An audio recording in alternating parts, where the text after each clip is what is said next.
Bienvenidos a Lo Simple No Vale. Hoy tengo el placer de contar con el sociólogo Rafael López. ¿Qué tal estás? Muy bien, Alberto, pues fantástico. Aquí a compartir un ratito de charla, ¿no? y de debate, que siempre va bien. Sí, bueno, estamos viendo que cada día sale una noticia nueva del Prusés, tema Sí. de actualidad, sobre todo en tertulias políticas diario. Es verdad, tema de actualidad, pero claro, yo como soy catalán, es un tema que ya llevamos desde el año 2012, ¿no? Allí le decimos que es la rueda del hámster, si te fijas. O sea, es aquello de que estamos hablando todo el día, desde el año 2012 solo hablamos del procés. Entonces es como una rueda del hámster. E incluso hacíamos broma porque en las tertulias en Cataluña siempre decíamos, a ver cuándo podemos hablar de otra cosa, porque parece que solo existe el procés. Pues mira, nos cayó el coronavirus. Entonces nos volvió otra rueda del hámster que es la pandemia, ¿no? Pero bueno, siempre está ahí, es recurrente, a medida que la pandemia, pues espero que pronto pues vaya menguando, pues otra vez saldrá a la luz, desgraciadamente. Sí.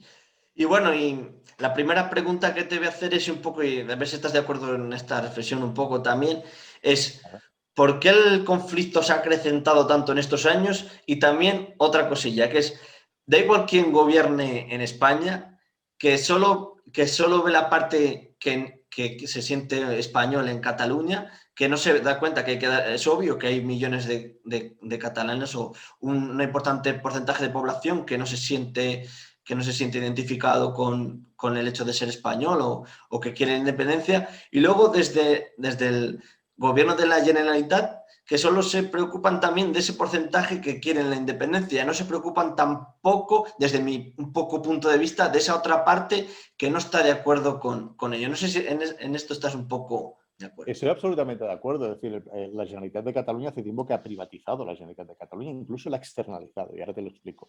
La ha privatizado primero porque solo representa una parte de los catalanes que nunca han sido el 50%, y eso es importante decirlo. Es decir, nunca han llegado al 50%. Y si han llegado en las últimas elecciones, alguno dirá, bueno, ya acabas de decir que nunca han llegado, pero ahora dices que han llegado. En las últimas elecciones alguien te puede decir, bueno, pues han pasado el 50%, hombre, con una participación del 50%, es decir, el 25% de los catalanes en estos momentos representa la Generalitat de Cataluña.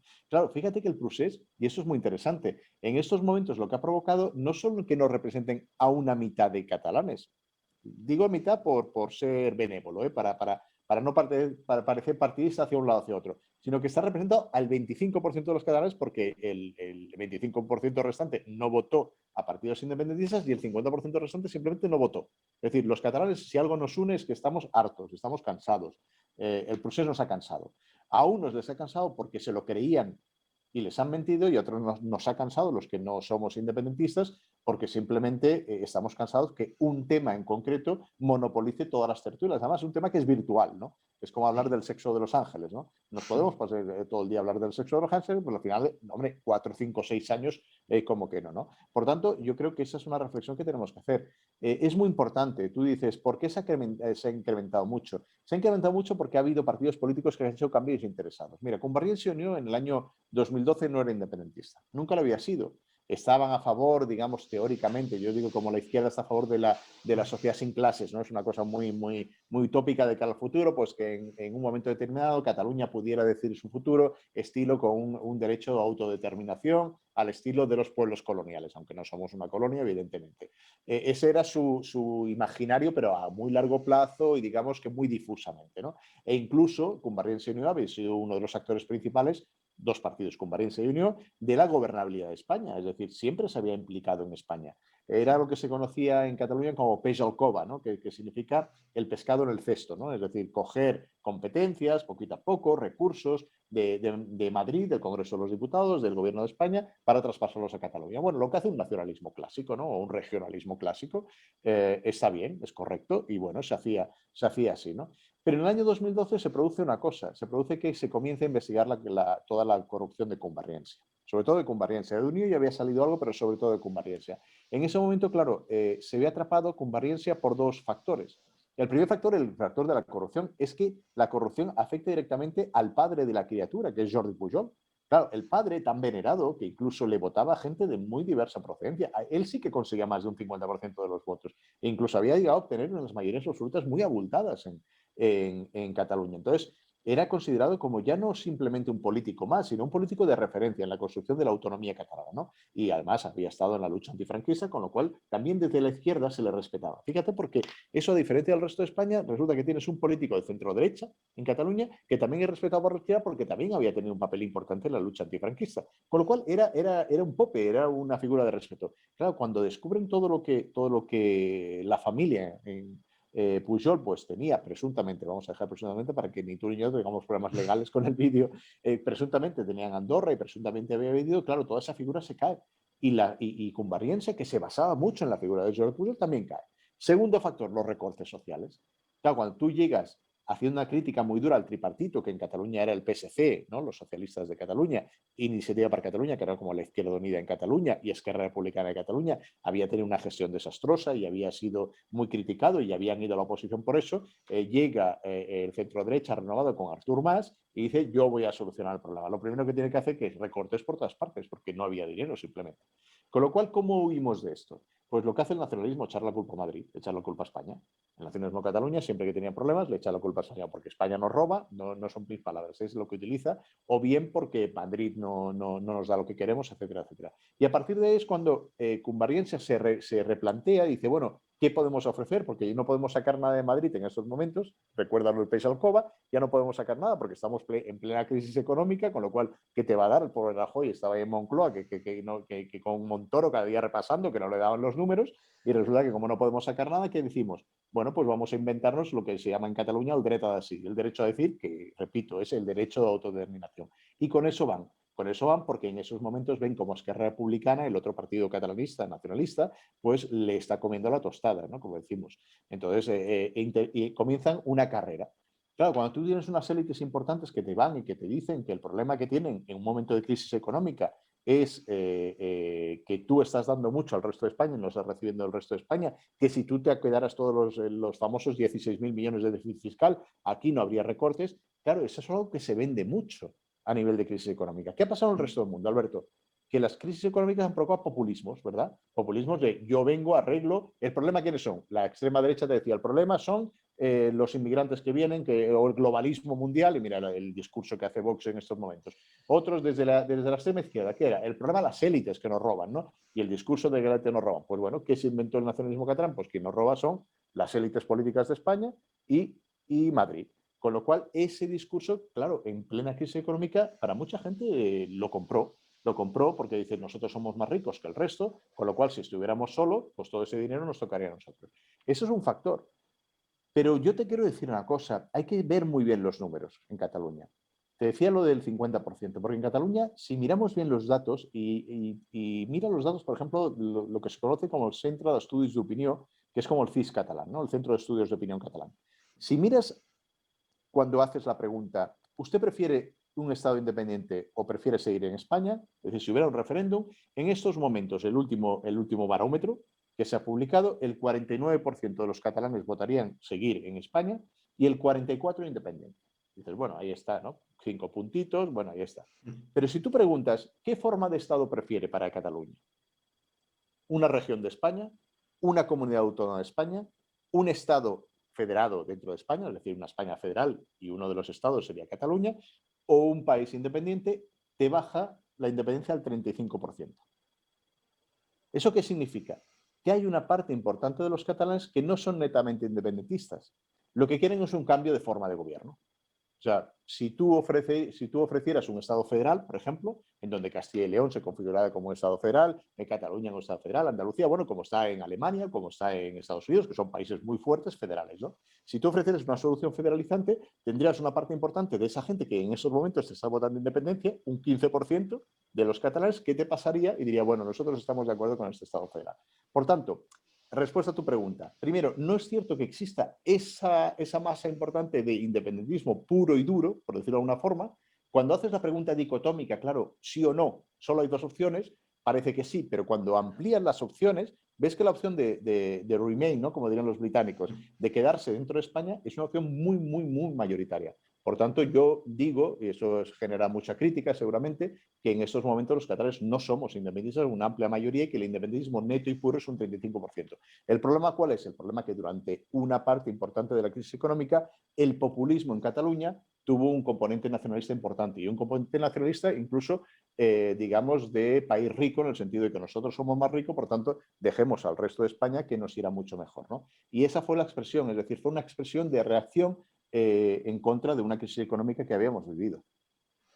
Y claro, además todo esto también ha causado que, por ejemplo, gente que puede que normal y corriente estén enfrentadas entre sí dentro de una misma comunidad sin ton ni son, porque, ¿sabes? Porque seguro que hay gente respetable tanto de un bando como de otro, pero parece que solo hay o A o B, no hay más opciones, y no, como tú has dicho, hay más abanicos y más cuestiones. Bueno, de hecho es una parte importante que a mí me cuesta mucho explicar cuando voy, cuando digo, yo siempre digo cuando voy a Madrid, no es que los madrileños sean malos, digo cuando voy a Madrid porque es donde están las televisiones, etcétera. Y para el resto de España, a ver, es que los catalanes no somos independentistas, no independentistas, estamos enfrentados, no nos hablamos. Mi vecina de arriba es independentista, mi vecina del tercero, yo vivo en un primero, es independentista, el del segundo no lo es, nosotros no lo somos. Mi madre cada día va a andar con su mejor amiga que es independentista y ella no lo es. Es decir, la sociedad es mucho más plural, mucho más abierta, ¿no? Por ejemplo, yo con gente importante que ha estado en prisión hasta ahora, pues he ido de viaje cuando era diputado, ¿no? Gente que ha cenado en mi casa, ¿no? Que ha estado imputada, importante. Es decir, claro, las relaciones de amigos, quieras o no, claro, al final, Cataluña yo siempre digo que somos muy pequeños, es decir, al final somos lo que somos, o sea, somos 7,5 millones de habitantes en Barcelona, al final nos conocemos todos, tú sabes cómo esto funciona, ¿no? Con lo cual, es mucho más complicado. Entonces, existe una, digamos, una división social? Hombre, como tal, no, no existe. Ahora, eso sí, muchas veces en las familias, y eso me ha pasado, cuando ibas a una cena o comida, sobre todo de Navidad, decías, no hablemos de política. Pero claro, yo iba a visitar a familia que tenían la estelada y ellos saben perfectamente que yo en mi casa, por ejemplo, en medio de Portal de l'Àngel, no sé si conoces Barcelona, que es una zona justo al lado de Plaza Cataluña, que es la más importante de Barcelona. Plaza Cataluña es el centro, es como decir Puerta del Sol en Madrid. Pues yo tenía mi bandera española colgada en mi balcón y mi vecina de arriba tenía la estelada. Bueno, eso es una forma de enfrentarnos, bueno, pero si no hablas de política, pues no pasa absolutamente nada. Lo que pasa es que es una pena que tengas que dejar de hablar de un tema, ¿no?, importante, porque al final te podías acabar peleando. Una ruptura de la sociedad catalana, yo no creo que haya una ruptura de la sociedad catalana, yo creo que somos mucho más maduros, independientemente de que, por supuesto, en todas partes están los exaltados y los puristas, ¿no? Aquellos que no aceptan y que solo tienen sus amigos y que no aceptan que haya gente de lo que podríamos denominar el otro bando. Ahora, eso sí, ha provocado una ruptura de los partidos políticos brutal. Mira lo que le pasó al PSC, que el PSC tuvo una travesía del desierto, incluso se le iba mucha gente, ¿no? Mira lo que pasó con Convergencia, ha desaparecido, Unió también ha desaparecido, figuras, o sea, partidos políticos clave. Es decir, ha habido una recomposición política y ha habido un enfrentamiento a nivel político muy importante, ¿no? A nivel social, yo creo que gracias a Dios, por la madurez que tenemos las catalanas y los catalanes, no hemos llegado tanto, y porque al final es así, es decir, la empatía comienza cuando tú tienes al lado alguien que piensa diferente, ¿no? Por eso yo siempre digo que uno no puede ser de un bloque o de otro, porque a ti te pasará como a mí, que tienes un vecino que es de izquierdas, el otro es de derechas, uno vota al PP, el otro vota al PSOE, el otro vota a Esquerra, el otro vota pues al PDeCAT, otro vota a Junts, es decir, al que le compras la fruta le vota una cosa, el que te sirve el pescado vota otro, es decir, al final no puedes ser purista en una sociedad tan plural, ¿no? No ha habido una ruptura social, pero ha habido una ruptura política y sobre todo una parálisis política. Una parálisis política que en estos momentos pues, ha resultado pues, en frustración, una sociedad frustrada, una sociedad que no tiene rumbo. Y eso se demuestra, por ejemplo, en la Generalitat de Cataluña. Cuando le preguntas simplemente por eso yo siempre decía, cuando alguien decía lo volveremos a hacer, digo, ¿qué van a volver a hacer? Exactamente qué es lo que van a volver a hacer. ¿Volver a hacer una declaración unilateral de independencia e irse corriendo a Bélgica? Eso es lo que hicieron. Volver a hacer una declaración unilateral de independencia y que le apliquen otra vez el 155, el artículo 155, la intervención de la Generalitat, que no es intervención de la Generalitat, que es la restitución del gobierno autonómico en la Generalitat. Claro, que es exactamente lo que quieren volver a hacer. Entonces, claro, cuando se hace una reflexión de ese calibre, pues te das cuenta pues, que en estos momentos hay una parálisis política. Yo creo que es una parálisis que Esquerra Republicana la ha visto bien, la ha sabido leer, aunque también fue culpable en su momento, porque fue el que azuzó para que Puigdemont declarara hiciera una DUI, porque vio la oportunidad política de desgastarlo. Y en estos momentos pues, ha decidido decir, oye, lo más importante, sobre todo en medio de una pandemia, en medio de una crisis económica, en medio del reparto de fondos que va a venir, es decir, en medio de una esperanza de recuperación y una esperanza de salida de la pandemia, En esos momentos lo que pide la mayoría de catalanes, además lo ves en las encuestas, es gestión. Y la batalla va a estar en la gestión, no va a estar en lo simbólico y si vivimos en una república virtual o estamos todavía en España. Es evidente que estamos todavía en España y que, como dice algún dirigente importante del PDeCAT, lo estaremos en los próximos 30 años, con lo cual lo importante es gestión. Y desde el gobierno de España, ¿qué se ha gestionado bien o mal para que también no haya habido una pequeña evolución también del conflicto? Es complicado porque mira, yo en ese momento, en estos momentos te diría que, claro, hay mucha crítica, ¿no? Sobre todo al gobierno de Mariano Rajoy, que se decía, bueno, fue muy movilista, pero claro, tú piensa algo y la gente que nos escucha, yo creo que es de lógica, es decir, Mariano Rajoy no podía ofrecer en un momento de crisis económica nada económico porque el problema era aguantar las finanzas en un momento muy determinado, sobre todo en el año 2012, el problema era que no te intervinieran y acabábamos como en Grecia. Ese era el gran problema y la gran preocupación que había desde Moncloa. Y desde el otro, claro, es que Mariano Rajoy puede ser presidente de España, puede ser muy poderoso, como ahora lo puede ser Pedro Sánchez, pero es que los presidentes de España no tienen en su mano la soberanía nacional. La soberanía nacional se discute en el Congreso de los Diputados y la soberanía que representa a todos los españoles está en Cortes Generales, Congreso y Senado. Con lo cual, un referéndum de autodeterminación en estos momentos constitucionalmente no es viable. Entonces, ¿qué podía haber hecho? Bueno, podía haber tenido más empatía con las demandas, no de la Generalitat de Cataluña, sino de la sociedad catalana. Es posible. Es posible que se podía haber tenido más empatía con los catalanes. Y eso para mí es importante. Porque yo siempre digo una cosa, muchas veces somos muy sensibles a lo que pasa, por ejemplo, en la Comunidad de Madrid, ¿no? Ahora hemos visto unas elecciones. El 4 de mayo hubo elecciones en la Comunidad de Madrid y tú mirabas los periódicos al día siguiente y se hacían lecturas, ¿no? Los madrileños lanzan un mensaje a Pedro Sánchez, ¿no? Que tiene que cambiar el rumbo, ¿no? Una enmienda a la totalidad al gobierno del PSOE, etcétera, etcétera. Bueno, los catalanes votamos el 14 de febrero. Y a veces parece que cuando votamos los catalanes, dice, bueno, esta gente que quiere, ¿no? Bueno, pues también decimos algo, los catalanes también hablamos. ¿Por qué? Porque somos españoles. Entonces, muchas veces sí que es cierto que a veces las demandas que hay en la sociedad catalana no se ven de la misma forma o no se ven tan legitimadas como las demandas que se pueden hacer, por ejemplo, desde la Comunidad de Madrid o las demandas que se pueden hacer, por ejemplo, desde Castilla y León o desde Andalucía. Es cierto que hay un componente porque se escucha, cada vez que se escucha Cataluña, al final se acaba escuchando el discurso independentista, pero es cierto que la mayoría de la sociedad catalana, que no somos independentistas, tenemos una forma de ver España y tenemos una forma de plantear nuestras demandas. Yo creo que eso se tiene que tener muy en cuenta, ¿no? La sensibilidad que existe en los diferentes territorios. Por ejemplo, Castilla y León, habéis vivido pues, el episodio de León, ¿no? Pues hay una demanda quizás en León que hay que escucharla como mínimo, ¿no? Yo siempre digo que el diálogo no mata a nadie y la democracia es diálogo, sobre todo fundamentalmente. Pues tú puedes estar de acuerdo o no puedes estar de acuerdo en crear una comunidad autónoma leonesa, o por ejemplo ahora lo ves en la línea de la Concepción, creo recordar, ¿no? Que quiere ser una comunidad, una ciudad autónoma como puede ser Ceuta y Melilla. Bueno, hay que escuchar, simplemente. Otra cosa que concedas o no que concedas, ¿no? Con lo cual, pues se podría haber escuchado las demandas de la sociedad catalana y trabajar de forma inteligente, porque, ¿sabes? Yo que vengo del mundo constitucionalista, yo fui diputado del Partido Popular, yo creo que el constitucionalismo en estos momentos nos hemos rendido en la batalla principal. La batalla principal no es intentar, entre comillas, domar a Cataluña desde Madrid. La batalla principal es ganar al independentismo en Cataluña. Es ganarlo. Es gobernar la comunidad autónoma. Es que podemos hacerlo. El PSC gobernó con Esquerra, ¿vale? Pero gobernó. Pues yo creo que hay un punto de esperanza en que el Constitucional pueda hacerlo. Porque en esos momentos el independentismo está muy cansado y está con una falta de credibilidad importante en los suyos. Ya se ha visto en las anteriores elecciones, lo hemos comentado, sobre todo en la alta abstención, ¿no? Con lo cual yo creo que ahí hay una oportunidad importante. Y yo creo que al final el constitucionalismo tiene que tener más ambición en enviar al independentismo, no tanto a prisión, sino a la oposición, ¿no? Y ahí es donde tenemos que ser fuertes y yo creo que lo podemos hacer. Porque el día que el constitucionalismo gobierna en Cataluña, el problema habrá acabado. Porque tendrás una parte importante de la sociedad catalana que se habrá expresado y se habrá expresado por partidos y proyectos que respetan la Constitución. Que no quiero decir que quieran cambiar algo de la Constitución, es muy legítimo querer cambiar, pero siempre respetando los procedimientos constitucionales, claro. Y bueno, ahora la actualidad con los indultos, que sé que hay tertulias y tertulias sobre los indultos.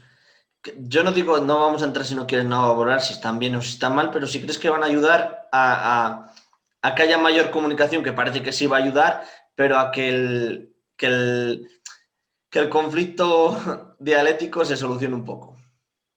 Bueno, yo siempre digo una cosa que puede parecer obvia, y a veces me han criticado por ello. Bueno, tú piensas que muchas veces cuando estás en una tertulia en televisión, en un debate, tienes muy poco tiempo. Ahora tenemos un tiempo para hablar y para expresar las opiniones y todo es mucho más... Light. puedes, claro, no, y además que puedes expresarte mejor y decirlo, ¿no? Porque yo me acuerdo que dijo una cosa que de las redes enseguida, sabes que son muy, digamos, muy inquisitivas. Yo digo, hay argumentos a favor y argumentos en contra y hay que respetar a los dos. Entre otras cosas porque estamos hablando de algo muy importante que es la identidad de cada uno. Es decir, la identidad de cada uno, los que nos sentimos españoles, vibramos con la selección, nos emocionamos con los goles de España y nos emocionamos y sentimos nuestro. Yo como catalán me emociono y siento como mío lo que pasa en Sevilla, lo que pasa en Galicia, lo que pasa en Zamora o lo que pasa en Euskadi. Lo siento como mío, forma parte de mi comunidad nacional. Y por tanto me emociona. Y a punto de vista de las emociones, desde ese punto de vista, me siento profundamente español y por tanto me emociona. Esos son unos sentimientos que si me los veo atacados, en ese momento la comunicación se puede romper. De la misma forma puede haber otros que tengan otros sentimientos, ¿no? Y por tanto, pues que no se consideren parte de esa comunidad política, social, cultural, como le quieran llamar, ¿no? Por tanto, primero, hay que respetarlo. Yo he visto muy poco respeto en el debate. Es decir, a mí, por tener una posición o por otra, que me llamen traidor o que me llamen fascista o que me llamen independentista, que me etiqueten, que juguemos a ese juego de etiquetación del otro, me parece muy burdo. Es decir, el debate de las ideas cuando se convierte en un debate de etiquetas pierde calidad, ¿no? Porque entonces no entras en el fondo de la cuestión. Entro a ti a intentar definirte a ti, entre otras cosas, con un adjetivo pues que te degrade, como que te degrade incluso, que a veces que te despersonalice como, ¿no? Que te deshumanice incluso, ¿no? A veces se utiliza. Y segundo, hay argumentos a favor y argumentos en contra. Y yo tengo argumentos a favor y en contra. Claro, cuando dices esto, alguien puede pensar, bueno, pero entonces, ¿qué? Como todo en la vida, ¿no? Alberto, Sí, cuando tenemos que tomar una decisión, perdona, si quieres decirme sí, algo. te voy a hacer un breve inciso, que eso que has dicho de calificativos ha pasado en las elecciones de Madrid también, en debates, también se descalifica. Igual, eso, mira, ha estado en común, se han descalificado, seas de un partido o otro, también con descalificativos, se ha visto también en tertulias y Sí, demás. porque jugamos, porque la política actual juega a eso, no juega a definir al contrario. Fíjate que la política, incluso en Madrid es un buen ejemplo, se ha jugado mucho a definir al contrario. Pues vamos a luchar contra los fascistas, ¿no? Y los fascistas podrían ser los de Vox, ¿no? Una derecha, ultraderecha, extrema derecha, como le quieras llamar, hasta los de Ciudadanos, ¿no? Que pueden ser más liberales. Después al otro eran vosotros sois socialistas, comunistas, ¿no? Bueno, vale, pues se ha descalificado tanto desde el PSOE hasta Unidas Podemos y Más Madrid, ¿no? Quiero recordar una cosa, el comunismo hizo la Constitución en España, es decir, aquí cuando hubo el Pacto Constitucional, el Partido Comunista de España estuvo dentro del Pacto Constitucional, o sea, también tenemos que tener mucho respeto por nuestra propia historia, más allá de las dictaduras comunistas, y ahora lo estamos viendo lo que está pasando en Cuba, ¿no? Y Sí, las diferentes manifestaciones e intentos de libertad que se pide en Cuba. Pero bueno, en España el Partido Comunista hizo otra élite, digamos, otros dirigentes, fueron responsables hicieron la transición, hicieron el pacto constitucional y eso es importante. Pero yo te decía que yo tengo argumentos a favor y argumentos en contra, como todo en la vida.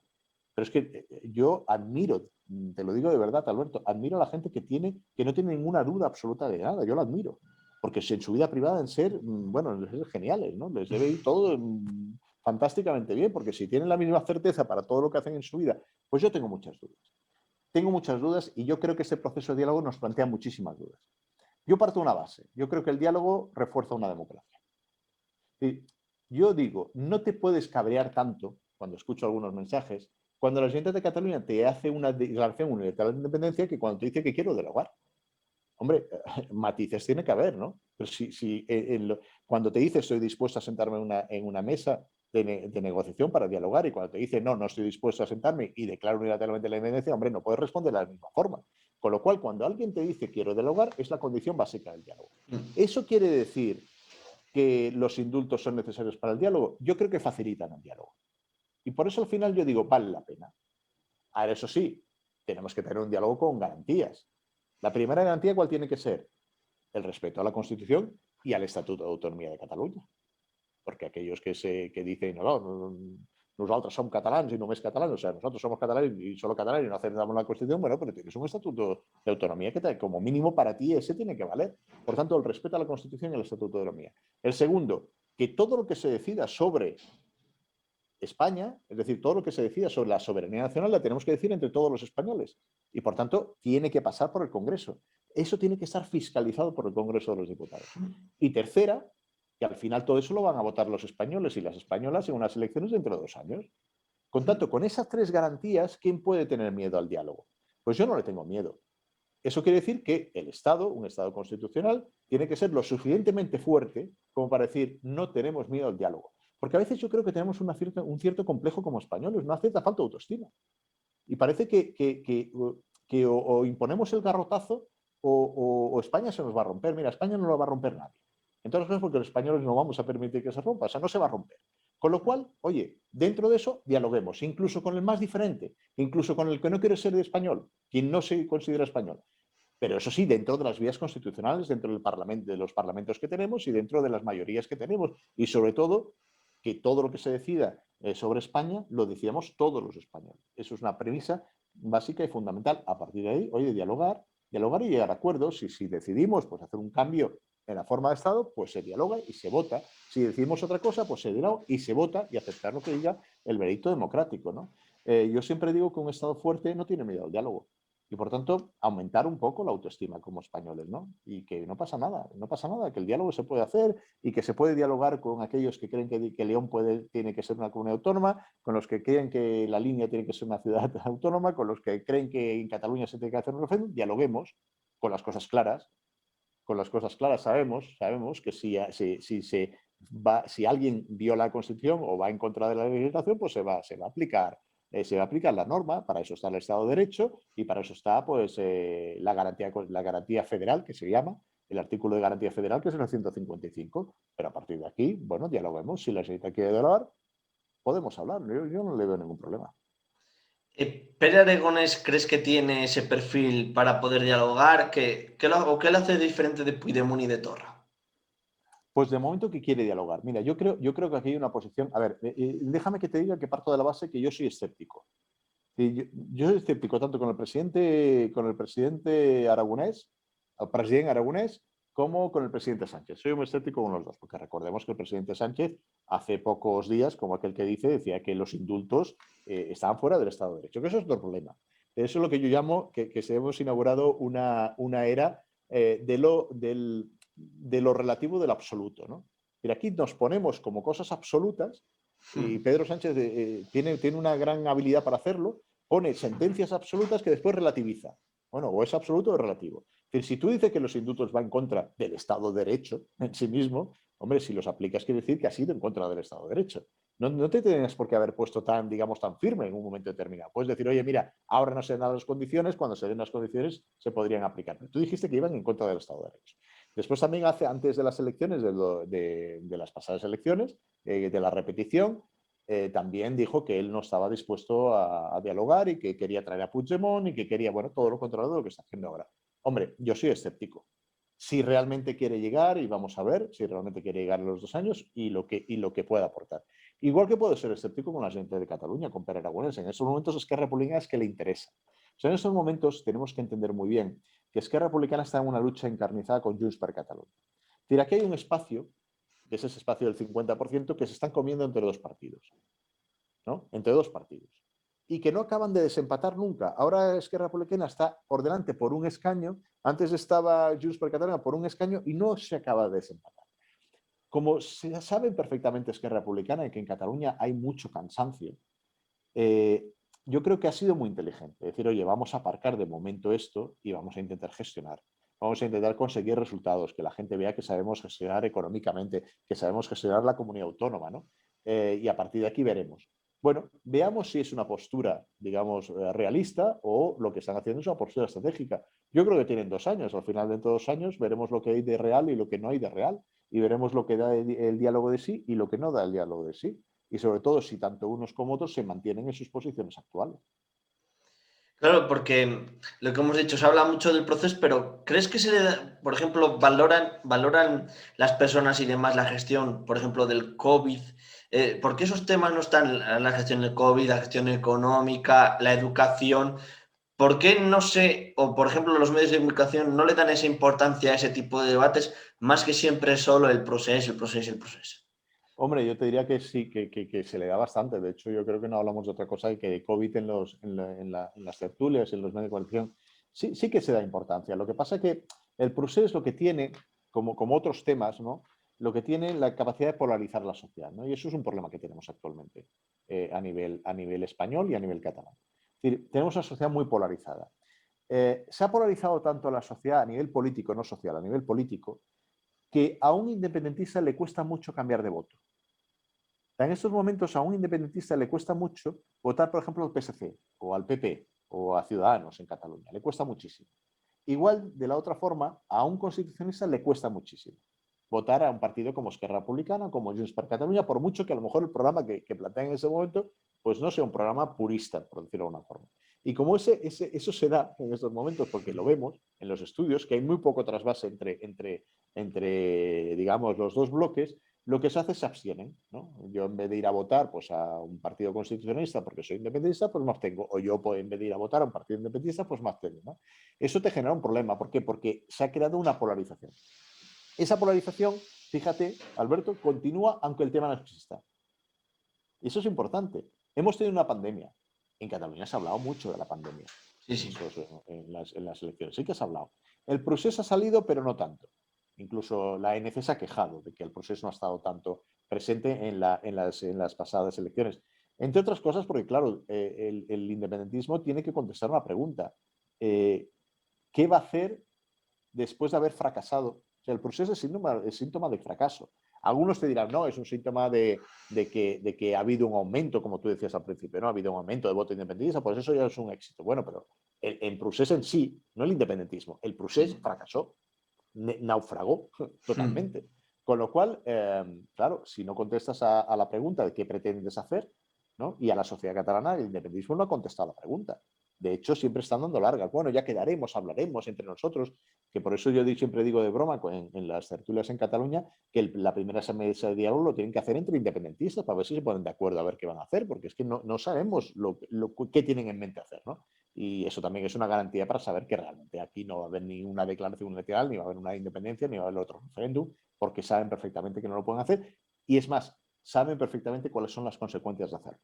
Eso yo creo que es lo más importante. Por eso te digo, el Estado no tiene miedo, no tiene que tener miedo del hogar, porque si se incumple la Constitución, las consecuencias se conocen ya. Pero no hay que tener miedo del hogar dentro de la Constitución. Y eso es importante, ¿no? Por lo tanto, pues esa es la situación que nos encontramos en estos momentos en Cataluña, ¿no? A la pregunta que me hacías. Es decir, sí, se habla mucho del procés, pero en estos momentos el procés está como una segunda causa que sí que es cierto que te polariza, igual que a nivel de España hay una polarización clarísima entre derecha e izquierda, entre los partidos de derecha y los partidos de la izquierda, pero sí que es cierto que el proceso ha perdido muchísimo el soufflé, como decía el presidente Maragall, el soufflé ha bajado muchísimo.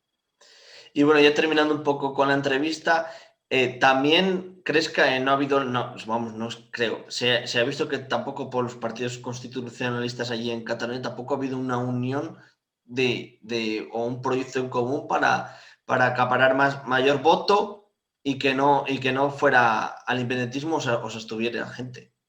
No, porque por dos razones. Mira, yo creo que por dos razones. Yo soy muy crítico con las actuales élites políticas de los partidos. A mí me parece una vergüenza que en esos momentos Partido Socialista Obrero Español, digo en Madrid, y Partido Popular no tengan ningún canal de comunicación. Es decir, que los dos principales partidos de una potencia, porque no somos un país pequeño. O sea, te lo digo porque a veces tenemos que recuperar ese orgullo. España no es un país pequeño, España es una potencia mundial, a nivel cultural, a nivel económico, a nivel político. Es una potencia siempre que nos creamos que lo somos. Y a veces nos falta esa autoestima para que... Con lo cual, los líderes que representan los grandes partidos son líderes de una potencia. Y a mí me parece una vergüenza que en estos momentos no haya ningún canal de comunicación entre el Partido Socialista y el Partido Popular. Me parece una vergüenza que sean incapaces de gestionar algo tan importante como la renovación de aquellas instituciones constitucionales como puede ser el Poder Judicial. Es una vergüenza que no se pongan de acuerdo en eso. Pues son órganos constitucionales importantes para el funcionamiento de la democracia. Es que al final vamos a pensar que los principales partidos son los más antisistema de todos. Porque ahí sí que hay que ser constitucionalistas y la Constitución te obliga a renovarlo. Por tanto, no te puedes comportar como un partido antisistema. Lo digo por unos y por otros. No te puedes comportar como un partido antisistema. En el sentido de decir, no, yo no llego a acuerdos. Te tienes que sentar La confianza se crea, la confianza, yo siempre digo como el amor, ¿no? El amor no está en el aire, el amor se crea cada día, ¿no? Cuando tienes una pareja, lo creas cada día, no está en el aire y de repente desaparece y se va, ¿no? Pues la confianza de la misma forma se crea, se tiene que generar y es su obligación, que para eso están cobrando. Los órganos constitucionales se tienen que renovar porque son órganos importantes del Estado. Y los principales partidos, repito, no se pueden comportar como si fueran partidos antisistema. Pero claro, en estos momentos, entre el Partido Socialista y el Partido Popular, que son los dos grandes partidos, digamos, de los dos grandes bloques, no hay ningún tipo de comunicación. Es más, no hay ni voluntad de comunicarse. Ni por parte del presidente Sánchez, ni por parte del presidente del Partido Popular, Pablo Casado. Y después en Cataluña también ha pasado otra cosa, que yo creo que yo he sido muy crítico. El constitucionalismo en Cataluña, Alberto, no puede ser anti-independentista. Porque cuando tú vas anti algo, siempre estás por detrás. No es como si dices, yo soy anti-Barça, o yo soy anti-madridista, o yo soy anti-sevillista. Bueno, y aparte de ser anti, ¿qué ofreces? Ah, bueno, soy bético, soy del Atlético de Madrid o soy del Español, ¿no? Yo soy perico. Es decir, tú tienes que ser algo en positivo. Y yo creo que el constitucionalismo hemos fallado, sobre todo en Cataluña, en ofrecer una alternativa a los catalanes al proyecto independentista. Bueno, ¿qué es lo que ofrecemos? Que no solo simplemente tiene que ser la aplicación de la ley, porque las leyes se cambian en definitiva, ¿no? Que se aplique la ley, se aplique, hombre, claro, eso está claro que se aplique la ley, pero ¿qué proyecto vas a presentar para los catalanes, ¿no? Un proyecto de renovación de Cataluña, algún proyecto atractivo, ¿no? Yo creo que en eso hemos fallado muchísimo, ¿no? Y sobre todo, por supuesto, pues que ha habido pues intereses políticos de lucha partidista. Porque también digo otra cosa, si con lo mal que lo han hecho los partidos independentistas, sobre todo en la anterior legislatura, en la legislatura de Torra, que aquello era kafkiano, Sí. absolutamente kafkiano, parecía que venían de otro planeta, que ellos mismos lo reconocían. Es que Aragonés, en uno de los debates electorales, dijo, los catalanes quieren un cambio. Lo dice el vicepresidente del gobierno. Dice, perdone. Imagínate que sale ahora Sánchez diciendo, los españoles quieren un cambio y el cambio soy yo. Dice, oiga, pero usted es el presidente del gobierno. Pues un poco pasó eso en Cataluña, ¿no? Pues si lo han hecho tan mal, qué mal lo hemos hecho los independentistas para todavía no ganarles, ¿no? Por lo cual yo creo que tenemos que pasar a más que anti-independentismo, ser algo más, ¿no? Y ofrecer un proyecto para la sociedad catalana, para los catalanes y para los catalanes. Y la última pregunta que te hago, ¿qué crees un poco, bueno, a corto plazo, pero un poco a largo plazo, en qué puede dirigirse la política allí en Cataluña? ¿O qué crees, por dónde puede salir un poco todo esto? Yo creo que la política catalana en estos momentos es una política muy inestable, muy inestable. Yo creo que en las próximas elecciones pueden haber sorpresas, muchas sorpresas. En estos momentos, fíjate que los partidos catalanes, tanto del constitucionalismo como del independentismo, que se acerquen más al centro, que se acerquen más a posiciones dialogadas, a que entre nosotros tenemos que hablar, tenemos que hablar. Repito, siempre en la base del respeto a la Constitución, al Estatuto de Autonomía, es decir, la base, el respeto a la legalidad, ¿no? Tú puedes plantear cambios, pero siempre que estén con respeto a la legalidad, ¿no? De dialogar sobre esa base, de encontrar puntos de acuerdo, de un poco difuminar esas fronteras entre unos y otros, ¿no? Yo creo que esos partidos se ampliarán la base, ¿no? Y yo creo que hay que ser inteligentes en ese sentido. Y tenemos que ser mucho más, tenemos que tener una amplitud de miras, ¿no? No decir a todo que no, sino escuchar y a partir de ahí pues intentar llegar a tipos de acuerdos. Hay muchos acuerdos, porque de la misma forma que al nivel español, es decir, al nivel del Congreso de los Diputados, nos están renovando los órganos constitucionales. En Cataluña tampoco se están renovando aquellos órganos, digamos, autonómicos importantes, ¿no? Como el Síndic de Greuges, que sería el defensor del pueblo, etcétera, ¿no? Hay el Consejo de Garantías Estatutarias, que sería, entre comillas, no es lo mismo, como un tribunal constitucional, es decir, aquel que vela por el cumplimiento del estatuto, etcétera. No se están renovando y hace años que se dejaron de renovar, ¿no? Aquellos que ofrezcan algo más, ¿no? Que simplemente hablar del proceso, yo creo que ganarán. Pero entonces es muy complicado porque ha dejado muchas heridas abiertas, sobre todo a nivel político, ¿no? Bueno, pues Rafael, muchísimas gracias por Nada, la tío, charla, la Alberto. entrevista. Muy bien. Un placer. Espero que no me haya alargado mucho porque yo a veces tiendo a alargarme. Pero además, ¿sabes lo que me reconforta mucho? Que muchas veces en televisión, como tienes el minuto, el medio minuto, Sí, no te puedes expresar muy bien, pues mira, me he podido expresar con muchísima franqueza y te lo agradezco muchísimo. no, yo te lo agradezco a ti que has compartido tu tiempo, me ha encantado, además me ha ayudado a conocer más el procés y lo que ocurre ahí en Cataluña y lo que te digo, un abrazo enorme y muchísimas gracias. Un abrazo enorme, Alberto. Nos vemos. Gracias, nos vemos. Hasta luego. Adiós.